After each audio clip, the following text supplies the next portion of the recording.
All right, so we're built it in. Everything's looking pretty good. Let's see how it starts.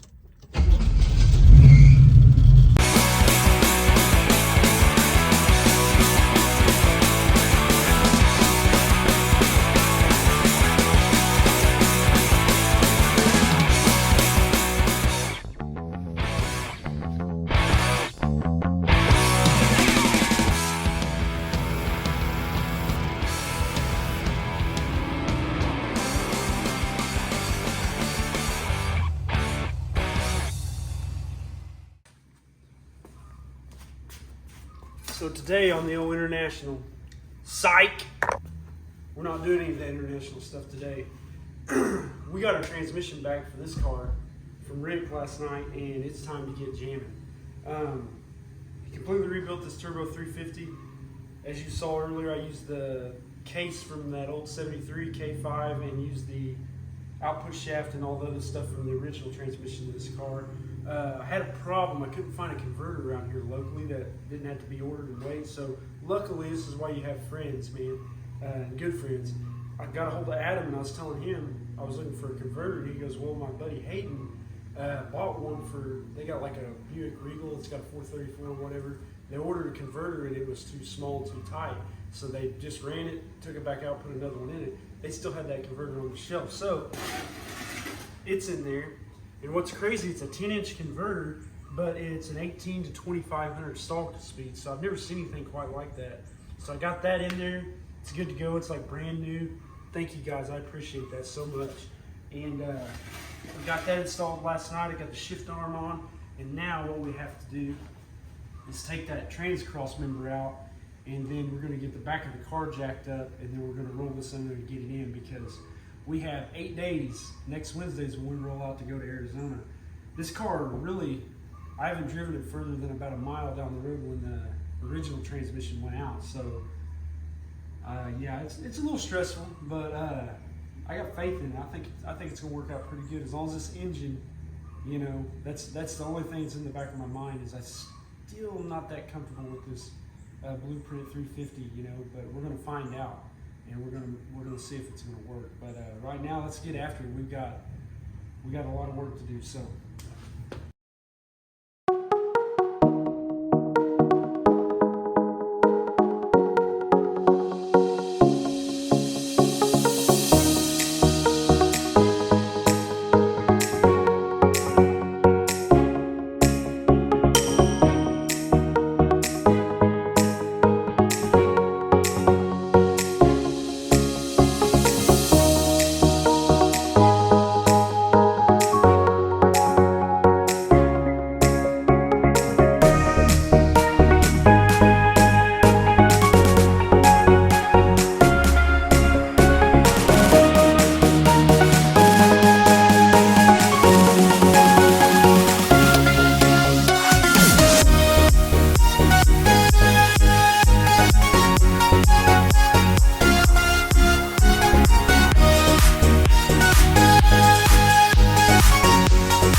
So on any other given day, this naturally would take probably about 2.5 hours to get together. But here we are. I started on this about 9:30 and it's almost 2. And a few things I didn't take account for, and one thing that's not my fault, that just irritates me. But so if we crawl under here, now if you remember right, this was that case that came out of the Blazer. Well, what happens is where the transmission mount goes, right up here. Where's my finger at? I don't see it. Maybe it's too far out of the way or whatever. But anyways, so on 4-wheel drives, there's an adapter that goes on the back of these that your transmission mount goes to. And what I didn't take an account for is those holes had never had anything in them. So they were full of like dirt and grease or whatever. Well, he cleaned it good enough, but it's not the transmission guy's job to do that. So I had to retap those holes. Well, those are a 7/16 coarse thread bolt.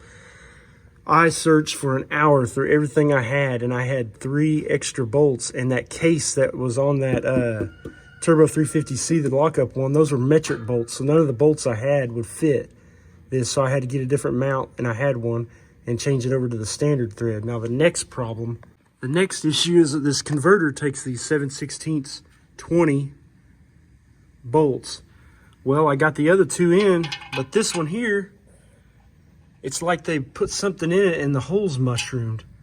So what I'm gonna have to do, I'll probably have to pull this starter and take a round file that I've got here, and I only got one and it's kind of wore out, is I'm gonna have to file that hole because it's like oval shaped and it's catching on the edge of the threads and not let me put the bolt in, which that would have been a fantastic thing to know before I did it. I could have just used a drill and wallered that out in 20 seconds. But now, you know how it goes. But yeah, and luckily if I had the stock converter, the 10-inch or 12-inch, whatever it is, the transmission had to come back out because I can't get in there to it. But for now, I can get this file in there. I got the converter loose, and I can just keep working on it, you know. But what a pain in the butt, man. So what I think's happened to this flywheel is I think the torque converter's gotten loose on it, and it's just kind of messed up the threads on that, because you could see, I don't know if you can see up in there, you can see where that bolt has been, it's been loose before and it's messed, that's why that's egg shaped, and I bet all three of them are like that. So I'm gonna have to figure out something to go in there and kind of waller on that hole a little bit. But the problem is trying to get, like I said, I think the starter's gonna have to come off, and I'm gonna have to maybe run my unibit through it, maybe, I don't know. So after all day, transmission mount ordeal, torque converter ordeal, we just bolted everything back together. Finally, time to start this thing up. I think I got the transmission where it needs to be able to check it. Let's fire it up, see if it works. Fingers crossed.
All right, it's a new day, new morning. Pretty pumped. I got my insurance on this thing. I get ready to go on a test drive, and then we're gonna try to get it to the tag office. And fingers crossed, I'm gonna drive this to work tonight. So it's quite a big schedule for this kind of thing, not being anywhere in a while. But let's fire this thing up, see if it hits. I let it run last night for about, I don't know, 20 minutes, 30 minutes. Got everything up to operating temperature. But let's see what it does. All right, let's give it the old 2 pump.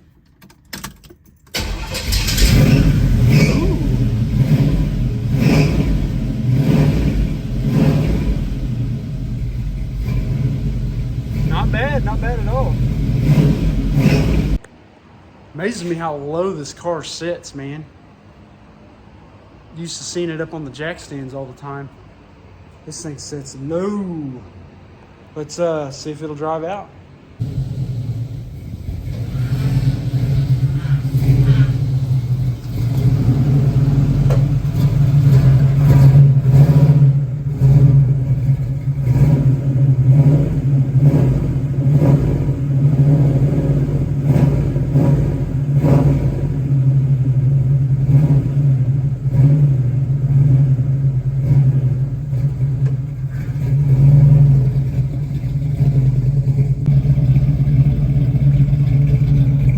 Man, that sounds good.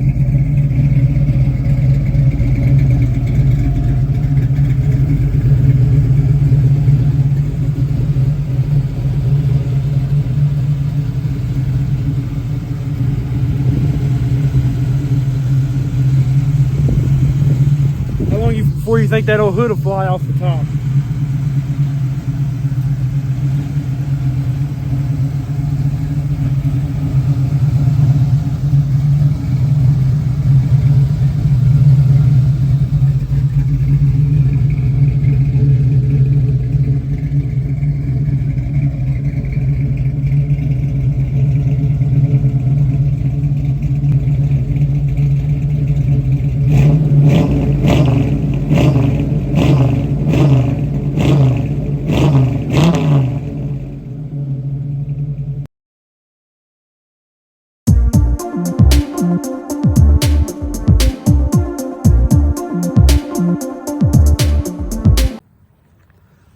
All right, so we got the hood back on, got the inside cleaned up. Gonna head to the tag office now and try to get this thing registered here in Oklahoma. But yeah, it's looking pretty good. I like it. I'm pretty stoked with this car. So let's, I did take it for a drive, but me and my wife just went out and cruised it earlier just to kind of see how it did. And then we came back and put the hood on and then, you know, got it kind of cleaned up, you know. So got a few little issues with it that I'm gonna have to fix before we go, but we need to start putting miles on it now. All right, so we're belted in. Everything's looking pretty good. Let's see how it starts. Power steering pump is, it's making a howling noise like it's a 90s model Ford pickup or something, but the belt's squeal. It's got an old belt on it, on the power steering, so let's roll out. It's been a while since I've been in one of these, especially it's got a full interior and stuff. Hear that's power steering? It sounds like a 91 F-150.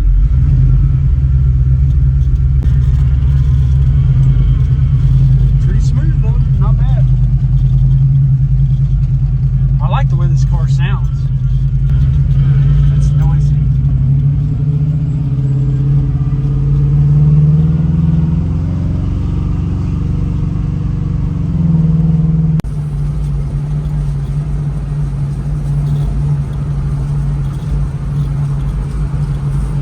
Not too bad. The steering's really twitchy. I don't know if it's something to do with that power steering pump. Feels like it's getting a little bit better though, but we're gonna drive it. Maybe it'll fix itself, but I don't know. We'll see. Converter feels pretty good. Stock tack working. Whoa, brakes are working real good. Hot dog. That right rear one's grabbing real good.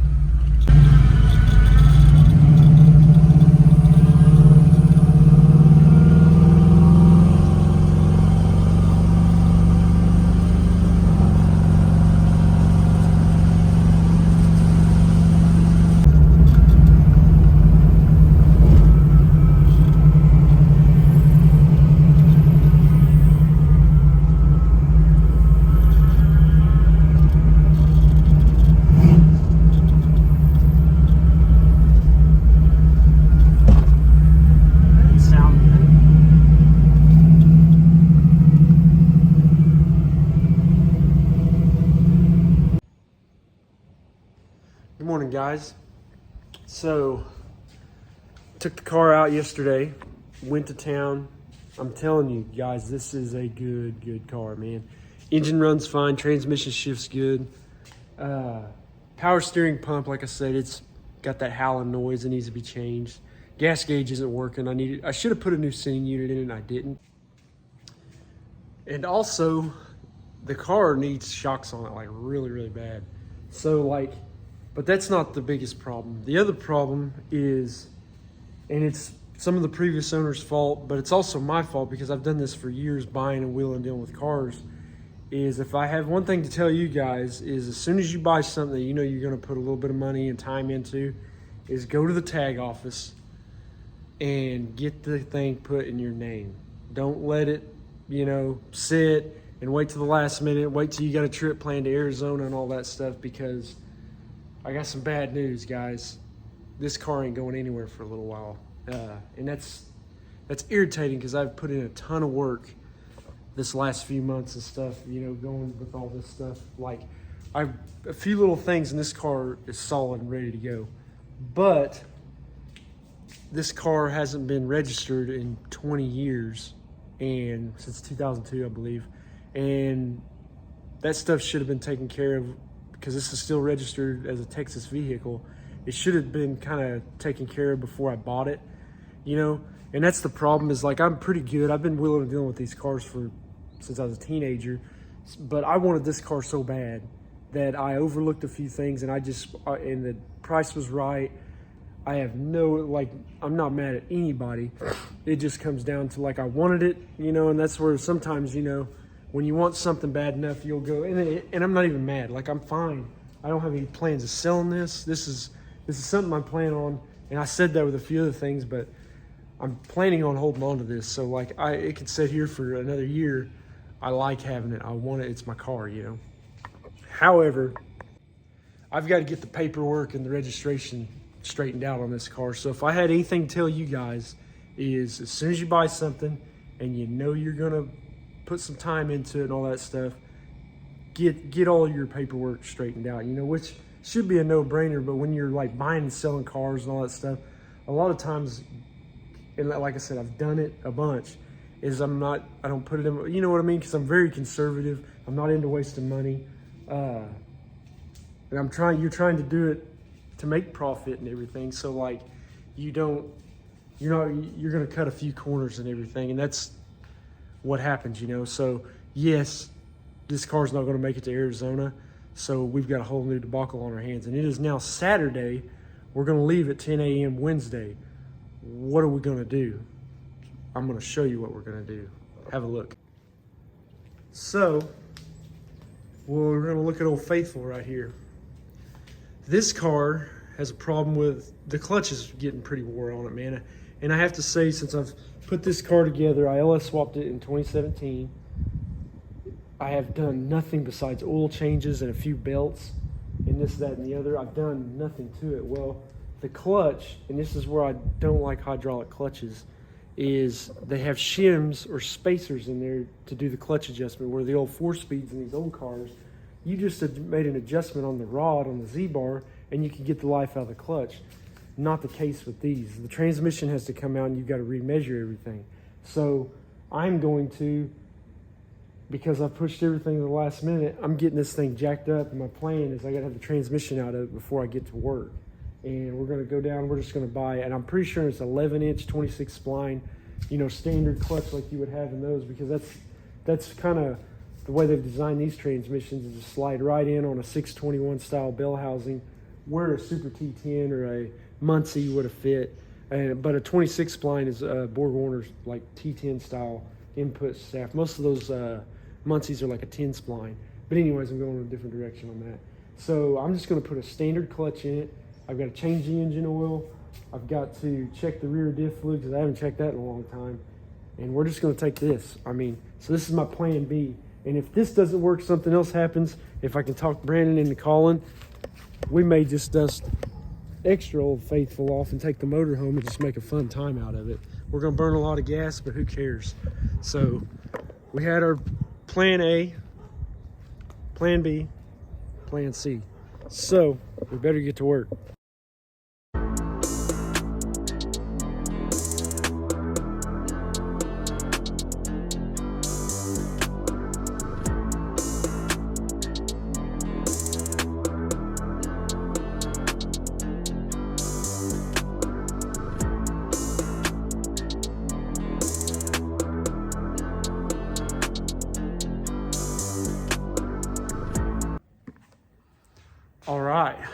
So we're almost ready to take this transmission out. So it's been quite a few years since it's been out here. As I'm doing this, I'm thinking, man, why don't I just say heck with it, stay here, I'll go fishing or something, just give this up. Well, I'll tell you why. I'm not going to be the guy after I've hyped up. I got my buddy taking time off, Brandon. I got Colin all amped up, ready to go. I'm not going to be the one to drop this ball on this show. So, yeah, I will fight to the end to get something, you know. It's like that meme that Denzel Washington is something. I'm leaving with something.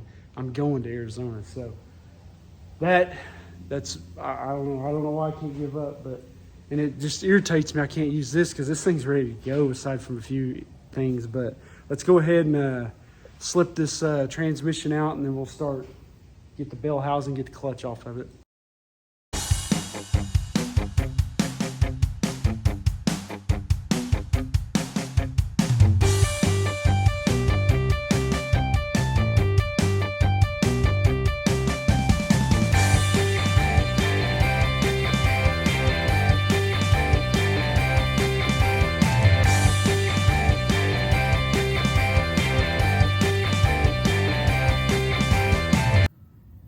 All right, so our transmission's out.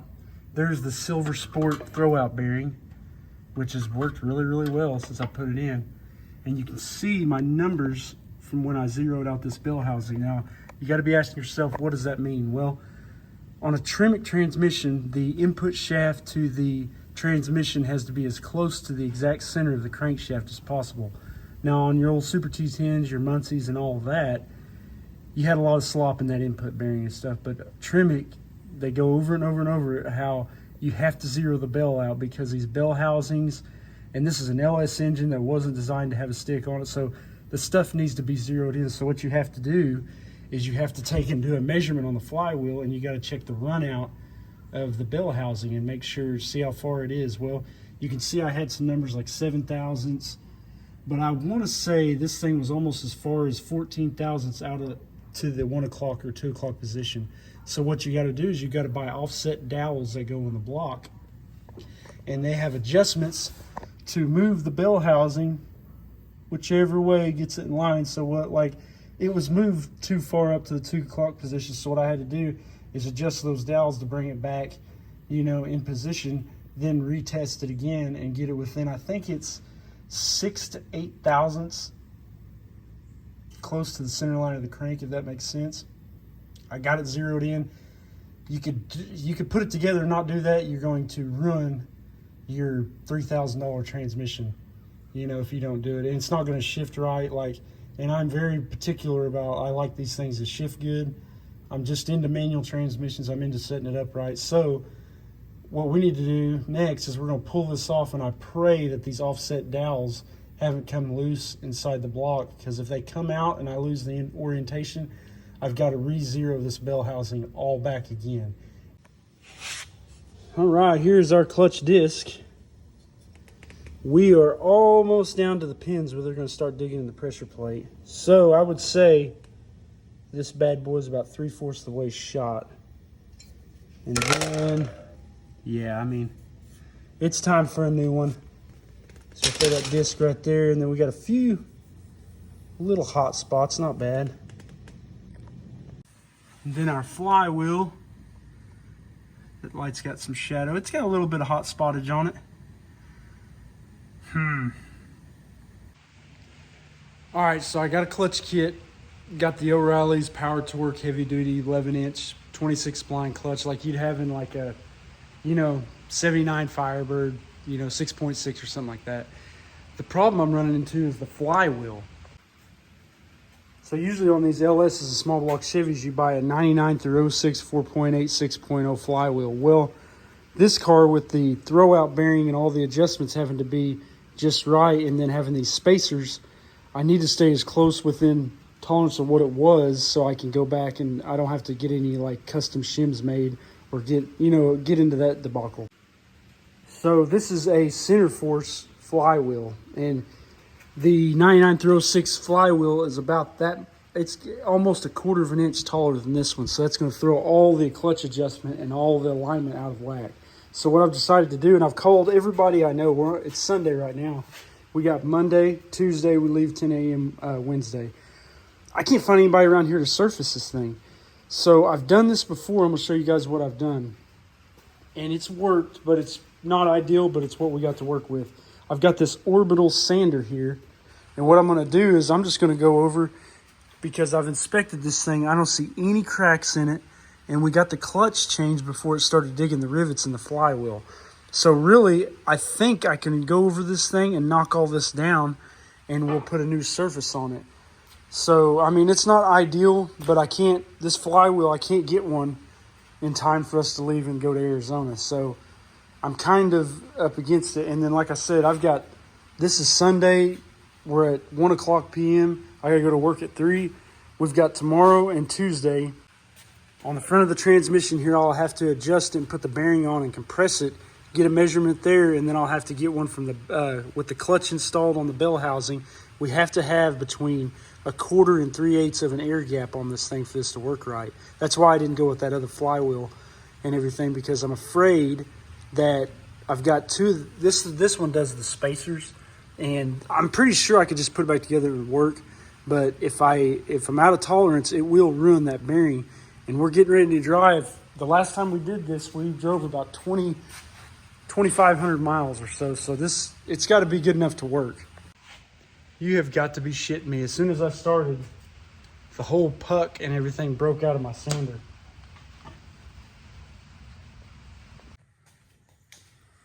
So what I did is I had to take the DA sander. You see this one? I've had this one for years. As soon as I got started, it fell apart. So I had to use one at work last night.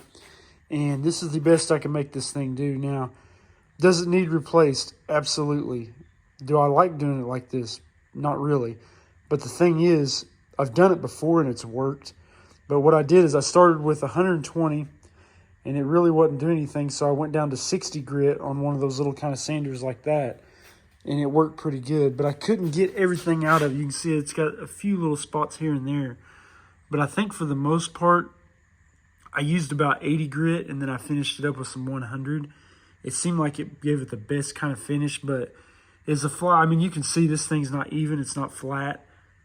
But here's the thing, we ain't got much choice. So I'm gonna climb in there and start by putting the flywheel on. We'll put the clutch together, and then I gotta figure out this damn hydraulic clutch, man. Like, I can't lay anything to the side or whatever, and I've got to have the bearing where it goes on the front of the transmission. So I'm kind of nervous, but I don't want to do any damage to the bearing because I don't know where we'd get one on the side of the road. And but one good thing that makes me think this will probably work all right is this thing, by the time we get to the racetrack up there, we're going to have a little over 1,000 miles on it. So, I mean, it's a pretty long trip. So if it's going to break in and bed in, it'll have time in that 1,000 miles to do it. So let's get cracking. All right, our flywheel's on. It's all torqued up.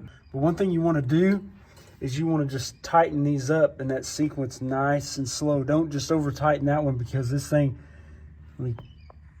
is going to like kind of roll around and tighten down. So you want to get it all tightened down pretty evenly.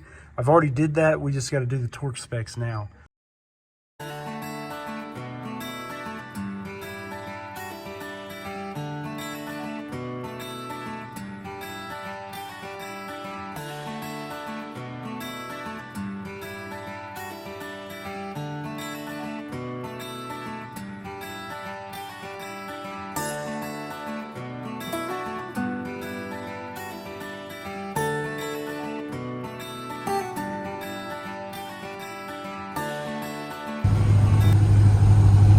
All right, so we're back together.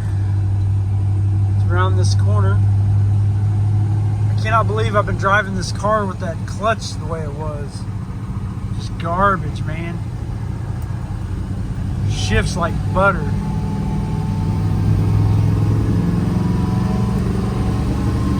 Just drops into gear. So yeah, this thing shifts pretty good. Clutch feels pretty good. I think Brandon come by and give me a hand. We got this thing back together. This car, oil's changed, rear end grease is serviced, transmission serviced. I think this thing was low on about every fluid it had. That's what I say. I drive this car, dude, and I drive it a lot. A lot of miles on this thing. But yeah, so now it's time to get our gear ready. We have probably about 30 hours before we take off. So we'll get back to the house and I'll recheck everything, kind of go from there. But not too shabby at all. That shit was real good.